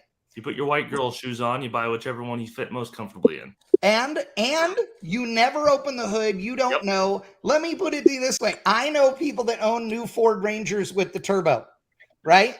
And they swear it's a twin turbo. Yeah. It's a twin scroll single turbocharger. There is a difference. They don't know because they don't know. Right? So nobody gives a shit. And a new car sounds like shit anyway. Every one of them. So why not have 800 foot-pounds of torque? That guy, smart guy up there. Yes. If you're going to drive around boring, why not have 800 foot-pounds of torque when you do it? I have two trucks. I have two trucks that I drive for hauling shit. Or whenever I need to take a truck to like go pick something up at the shop or the truck's still available. I've got an EcoBoost. Pretty fun truck, 3.5. It's got some nuts. It's fun. Yeah. I've got a 6.7 diesel that's deleted. It's always bolted to a trailer. Once in a while, I get to unbolt it and go drive, or I get to unhook it and drive it around. Right. Guess which one is way more fucking fun for like this one rides like ass. This one is a economy vehicle. Guess which one's way more fun? The one with 1,100 foot-pounds of torque. Right. Yeah. You fucking it's like I'm the obnoxious diesel asshole that I hate. And I tweet out the back, but it's fucking fun to drive the modern big block equivalent of a vehicle, which is a big luggy diesel. Yes. There's a new modern equivalent of your 454 Chevelle, and it's got 2 electric motors in it. And it runs 920s in the quarter with my fat ass in it. Dude, I'm sorry. If you gave me the option to buy any 69 Chevelle on earth or a new plaid Tesla, I'm picking the 69 Chevelle, but I am not stupid enough to think that it's going to run 920s like that. Like, dude, come on. A plaid is insane. Well, I still got the floor. Let me link 2 things off of that. We need time, as we were saying before, battery technology. Yes. And motor.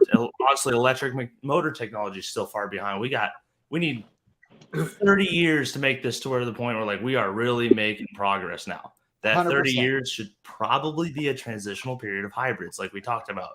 And Jefferson had said that I agree. I don't understand why people hate diesel as it's some big dirty thing.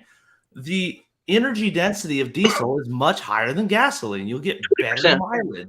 I will tell you why. And it's because as an industry, the automotive aftermarket, we've done a really bad disservice to diesels. And so here's why I'll say the big loud ones, and that's the first thing you look at as the loudest person in the room. Absolutely. And the second one is Volkswagen.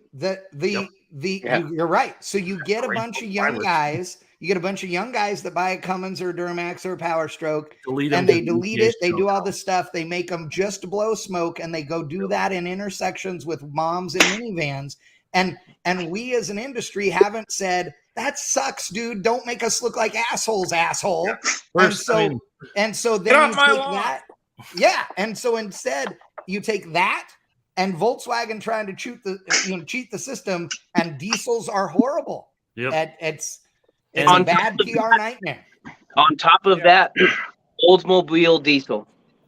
Oh God, we're still doing that one. For diesel although Crosby and I know plenty of guys who used to race 350 diesels, Olds and Buick diesels. They were converted. The blocks on those were insane, and guys used to build really gnarly race gas motors out of them. Gas motors, yes. Yeah. Yep. But Your diesel electric hybrid needs to be the next step. Everyone looks at diesels because they're the big loud thing in the room. The EPA has been choking down on them forever. So obviously anyone who buys a new diesel and wants any performance, any mileage out of it. First thing I did when I bought mine, deleted it because it was fucking broken. It was already leaking DEF fluid all over the ground. DEF fluid is a single-use container. There's no way that 10 million plastic bottles is better for the environment than a little less particulate in the air. Agreed wholeheartedly, Kevin. Agreed. It's stupid. So the EPA is going above and beyond on the loudest thing in the room, and they are choking diesels back. They should be focusing on diesels to become the electric hybrids that we need. Edison Motors, those semi-trucks, I think is a start to something we can see in the future. Back to the electrics are boring. Right now we're in a weird muscle car era again. We're at the end of it. We are also in an electric muscle car era where we're putting out production cars with 11,000 pounds of torque. Yeah. That needs to eventually be governed because, like Dylan said earlier, what happens when your 16-year-old in 10 years buys a used Tesla as their first car and it's faster than anything you ever owned in your life? Yes. Oh, yeah, exactly. It's a problem. That's what that is. Yeah. So, because also that little bastard can reach up and, like, even if you block it, they'll totally hack you on the screen and have it make 11,000 horsepower and you'll have no clue. Here's another weird point. Someone had mentioned something alongside this earlier and it kind of popped in my mind. Who had to pay for their own gas money when they got their first car? Yeah. I All work. of us. My mom and dad gave me money gonna pay too. Like straight I would get like $20 for the $20 electric bill? every other week, but I also worked. So yeah, I'm with you. This is a weird back, like not really a true argument, but there's going to be a loss of responsibility for your own financial benefit of you don't have to pay an electric bill anymore, or you don't have to pay trade gas it off, bill. force them to pay the insurance bill on that bastard, and you kind of recoup that. Right. But I'll tell you. So it's an all-male cast here, right? How many of you remember that first insurance bill you were responsible for? I got hosed. Oh yeah. I got $2,000 a year. So my sister and I had the same exact car, and my insurance was double. Yes. Oh Yeah. absolutely. Yeah. You and I, Dylan, probably had the same bill. Yeah. We both had Thank God I had Mustang. 2 girls. Yes. I got my driver's license. Our insurance agent accidentally checked the wrong box and checked me as a girl on our insurance, so it was significantly cheaper for my parents. That's awesome. Perfect. I would say you are a girl though. Whatever. He was the first so hold gender on. reassignment. So Must be the hairstyle. that's a great segue into our last thing we're going to talk about. So an interesting fact, Holly's events, all the LS events and such, they all, I don't like you, Kevin. They all have a deal where if you buy an adult ticket to their event, you can get up to 2 free tickets for a kid. Okay. And That's when you cool. order your tickets online, you check the box if you want free kid tickets. That's really cool. It is. It's awesome. That But here's we the need funny thing. way more of that in the industry. Oh, I agree. But here's the funny thing. Oh boy. The EV event called High Voltage in Sonoma, okay, had like 4 times as many free kids tickets requested as any of the other events that are held anywhere. Was it advertised the same? It was advertised Exactly less, the same. actually. I would Eventually the same, yeah. So I'm at the free kids part. Oh, yeah. No, I would it bet you no that- more than anywhere else. Right, No. I bet you that the audience is much largely considered to be younger. So, you have like a generation gap there. It The older is guys a are gonna little go to bit the LS, younger. Their kids are grown up. So No, it's All younger, is but actually here's the other deal. cool. Here's the other deal. More than half of the adults that bought a ticket got a free kids ticket. Okay. So it's less than 20% for the other events. So Okay. here, Which event are you talking about again? the High EV voltage event, the experience in electric Sonoma. vehicle event in Sonoma. Well, So was the highest number of free kids tickets. Northern California. Yes, Northern California. So here's why, though. Here's one of the reasons why. You don't have to worry when you bring your 1-year-old to an EV event about covering their ears and doing all those things, right? It doesn't stink. It doesn't it isn't as loud, any of those things. That's one deal. The other thing is, the only way that you get into hot rods, or the vast majority of people that get into hot rods get there because they have friends or family that are hot rodders, right? The thing about EVs that's different is your parent doesn't need to be into cars at all for you to understand and respect EVs if you're a kid, because you already have had EVs since you got your first car, which was a Losi or a Traxxas or whatever. A Tesla or any of the electric vehicles is just the same as you plugging in your remote control car. It makes the same noises. It operates the same way. The only difference is you get in it to steer it. And so it's totally relatable to kids. Yes, it's totally relatable to kids, right? So we think that's weird, even though I was big into RC cars as a kid. But it's a normal thing. It's natural for kids now to go, well, yeah, what is weird about plugging a car in? They plug their car in every day in their bedroom, right? So it's the same kind of thing, and that's part of it. Okay, so Johnny says the other thing is it's California, and Mike Zelenko says it is California, though. So what I find funny is that we'll say that it's California, which means that there's more families that would do things, when California is so often said to be the work of the devil with no family values or any of those things. So which way is it? Because you can't have it both ways. I don't think he means it that way. I think he means it that's just like where, like, there's more of a trend of electric vehicles out west in California, it seems. Totally true. But then you would conversely say there's more trend for LS swapped vehicles in Kentucky, which means that at an LS event, you should have the same percentage of kids. The kid percentage should not change based on which event it is and which location it is, unless it's that there is some reason parents would rather have their kid at an EV event than would rather have them at a LS event, right? The amount of I actually think there's something to that part, what you just said, that some parents would rather have their kids at an EV event as opposed to a LS event, because there is a decidedly different crowd, or at least a perception of a different crowd.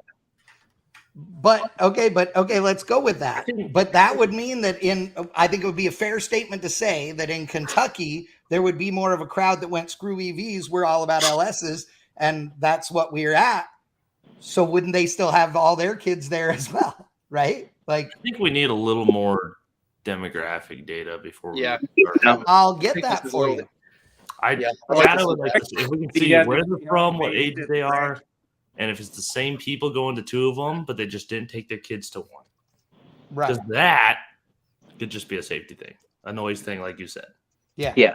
So that might change. That might mean like, oh, that they couldn't. Nah, fuck getting a babysitter twice. We'll take them to the quiet one. Right. What could go wrong? It's go-karts. Yeah. How quiet was that EV day? Generations are only 10 years apart. So. Right.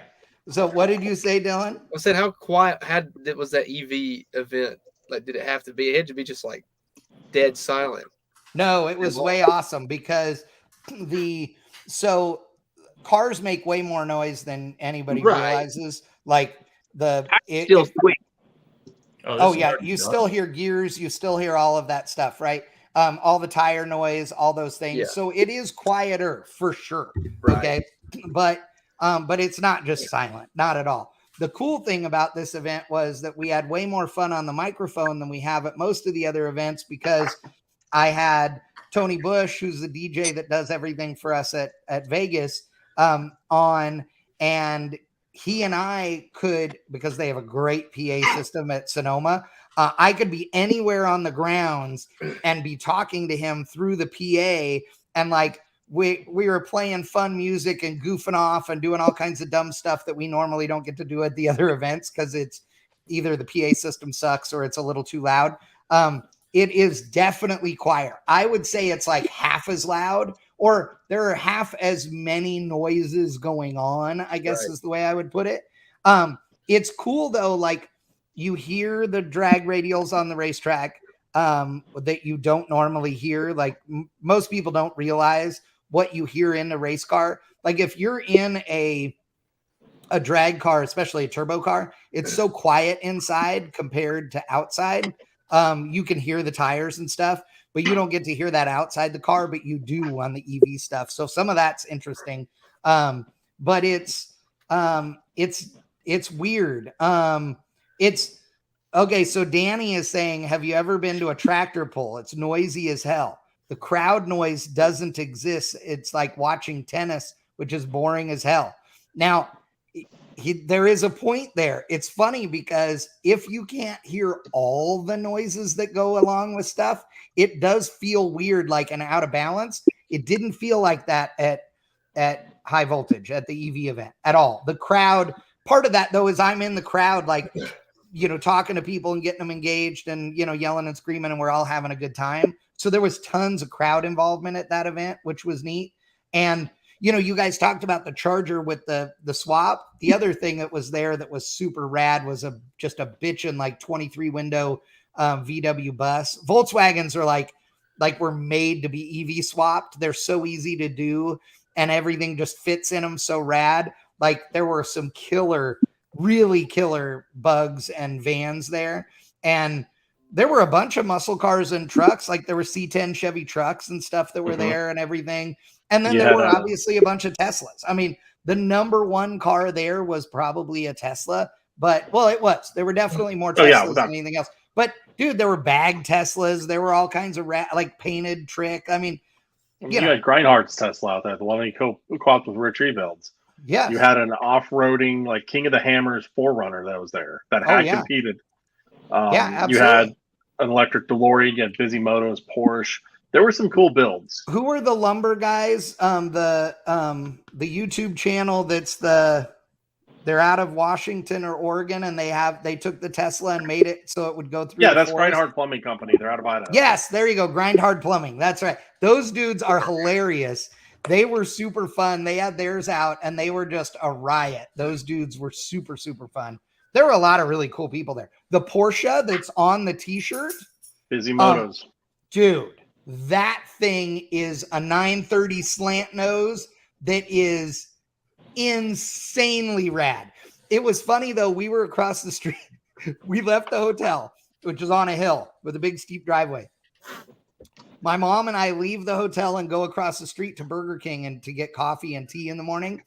And we're pulling out, and the Porsche's trying to come out the driveway, and it took him like 10 shots to get it sideways enough to get it out of the driveway because he had brought it in on the trailer, and then he was leaving his trailer at the hotel and driving it to the racetrack. And it was such a steep driveway, and that thing's so low and so rad. Like he kept pulling, he got out of it and looked at the driveway, like, how the hell am I going to get out of here? He finally made it, but it was pretty funny because I was like, oh, the life of somebody with something this far off the ground is awesome because I'm that guy. So, never make it in my driveway.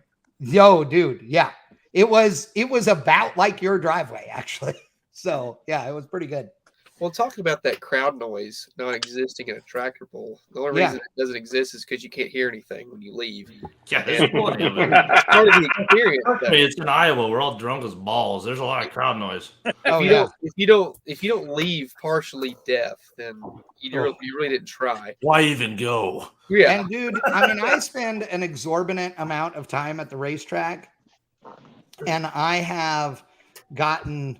Over the years, I know that my, hearing has been negatively impacted by it. I try to, I wear earplugs. I wear headphones like this at the races most of the time when I'm doing live streams anymore, because it's just better. You don't have a headache. You're not horrible at the end of the day. It's so much better. But there's, I don't want to go to an event with no car noises. Like, no, I want all of it still too, but it won't bother me if electric, Cobra Jet pulls up and makes a run either. Like, I don't care. Well, and the thing about like the noises, nothing will replace the sound and what you feel in your chest when you get punched. Oh yeah, by a car launching off the line. I mean, nothing can replace that. Even 100%. You can't. 100%. I don't think that's going anywhere. No, it's not. That's not why at nostalgia- risk at all. We've come full circle. The nostalgia top fuels. Why do they still exist? Yes. Exhibition. Punch in the chest. 100%. And someday that will be what we currently have as front running vehicles. Yes. And everything will always advance forward. It advances less. We've lost in old racing 60s. You see NASCAR vehicles were very, very strongly influenced by production. Or Right. sorry, other way. Production sales were very strongly influenced by NASCAR. That is long gone. They're not even similar. The relatability is gone. And guess what else is gone? Their fan base. Woo. Yes. So since racing has become less of a mainstream thing, it used to be huge back in the day, and now it's a hobby or an enthusiast sport. We've seen less advancements developed in racing that have made it into regular cars. So in a weird way, at the same time, technology is advanced. The only thing driving the evolution of cars anymore is the regular evolution of just normal technology. We haven't seen any crazy suspension changes or anything just obscene, but all of our cars have Bluetooth now, and they have lane assist and all this and that. So it's all the driving force of evolution for vehicles has changed, and it will. I don't want to say it'll slow, but it will become more and more technological. Point that, well, we still have A-arms, we still have blah blah blah, but now no one has a steering wheel. We're removing the driver out of the equation. What did I start the conversation with tonight? Wally. Yes. Yeah. There's already you're going to be an electric cart with a screen right here. Attached to a brake system. The steering isn't hard mounted to a bunch of cars anymore. Like that all Amazon is will will pump groceries through your veins. You don't even have to move. There'll be a fluid tube of Amazon supplies going in. And you'll get on the Blue Horizon up to, Elon Musk's satellite. And a 300 Ford is still going to. We're going to all live in Tesla satellites. Matt, you've got a high dream case. You're just going to have a hose going out to the curbside sewer point, and you're going to be standing there in your bathrobe. We're gonna cut this off, boys and girls. Yeah, I got to end with one good thing. stopping point. No, it's 9 o'clock, and I got a flight at 5 in the morning. Listen, so yeah, Jesus. I got to end with this. So I got a bunch of Summit racing stuff in today in boxes. Yeah, and I'm noticing I got some in a couple of weeks ago. Every one of them has a wine voucher card. What? Yeah. Summit Racing sends these with everything I've got lately. So you've got like $7,000 worth Who of is wine this vouchers? for? My wife? Is that what it's for? Yes. You've been doing that for like 5 years. You're going to lose your and she wife. opens the box by mistake and goes, "Oh, a wine voucher." Well, it's you get never going to open this. Yeah, hold on. Crosby's got one too. The point is, I want to see Crosby drinking wine. That's down on how much you spent at Summit with the wife. That's naked. Bingo. Yeah, you just spent a bunch of money with them, but they want to think about your wife as well. So you got car parts, but she got something too. Exactly. This is your redemption shot on $100 wine voucher. Okay, I'm going to end it with this statement from Danny All right, good Fatka. night. Trust me, I have a We're going to end it with this statement from Danny Fatka. And Danny, I may be pronouncing your name wrong. I'm sorry. There It says, it is. back in the 60s, you could buy a race car at the dealership. We're gonna say back in as the a 20s, Tesla. you could buy a fuel injected 500. I don't even know. That you watch when we're all dead 6 years from now. That'll be going again. Kids these days. Oh my God! All right, so Crosby, thank you for joining us. Kevin, thank you for pointing out that Brian likes wieners. Taggart is a wiener. Daniel, thank you so much. Like I said, Matt, great. Thanks for having me. Appreciate it. Dylan, thank you for joining us. Absolutely. And of course, Jefferson Starship, who just left us. Appreciate it, you guys. Seriously, this was fun, and I'm glad we got to do this one, and I think it was great, and I hope everybody had fun. We are, nobody's trying to convince you to buy an EV. I'm not buying an EV, but I also am just tired of some of the weird arguments that people make that make no sense, and it doesn't really matter. I'm also not going to buy a 3-liter, whatever the hell, new Chevy something that comes out. So they're not selling them to me. They're not selling them to you if you're a guy that pulls a 2-car hauler with your dually to the drag races every week. But they might be selling them to your mom. So, there you go. get pissed off. It was never about you. Yeah. Ladies and gentlemen, boys and girls, children of all ages, this has been PowerShift. We'll see you in 2 weeks when we're talking about hydrogen and internal combustion engines. Yay. They make all the right noises and smoke the tires Just like God intended. Thank you and Good night. Good night. See ya. Good night. Yeah. Toodles.